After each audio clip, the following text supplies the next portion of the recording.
Che sarebbe stata una giornata particolare lo si è capito subito. La previsione dell'enorme massa di persone pronte a riversarsi a Milano in Piazza Duomo per l'addio a Silvio Berlusconi ha spinto lo stesso vertice regionale di Forza Italia a sconsigliare agli esponenti azzurri di recarsi in ordine sparso nel capoluogo lombardo, scegliendo invece la strada di rappresentanti scelti per evitare il caos.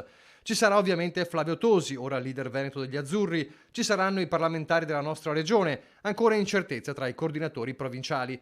20.000 posti previsti in piazza davanti al Duomo, ma il numero di presenti domani alle 15 sarà decisamente molto più alto, tanto da impegnare per tutta la giornata il Comitato Ordine Pubblico e Sicurezza in Prefettura a Milano. E mentre oggi il Consiglio regionale a Palazzo Ferrofini ha dedicato un minuto di silenzio alla memoria del Cavaliere, la Regione domani sarà sicuramente in Duomo con il presidente Luca Zaia, che ieri sera a Focus si diceva ancora scosso per la scomparsa del fondatore di Forza Italia. Mi ha destabilizzato e ancora in questo momento non mi sembra sia vero. Un rapporto particolare, un legame forte e una selva di ricordi, come quando lo stesso Zaia, per ribattere dei detrattori di Berlusconi, racconta della sua generosità, rievocando un episodio avvenuto durante la visita al Veneto alluvionato nel 2010. E mi ricordo che ci incrociammo assieme un disabile in carrozzina che usciva da un garage pieno di fango.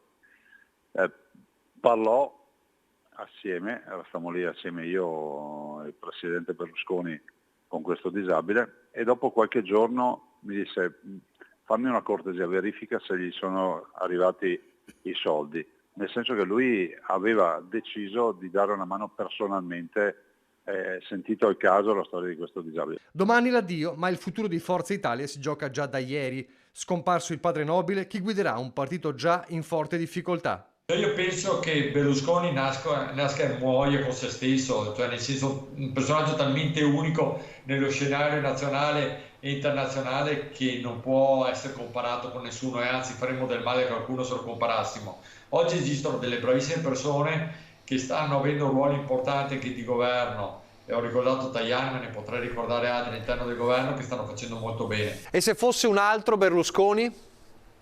Marina Berlusconi, per esempio? Al momento questa opzione non è sul tavolo, per cui noi ci concentriamo a lavorare e mantenere gli impegni che abbiamo preso con gli italiani a tutti i livelli, con i personaggi che oggi governano il nostro partito.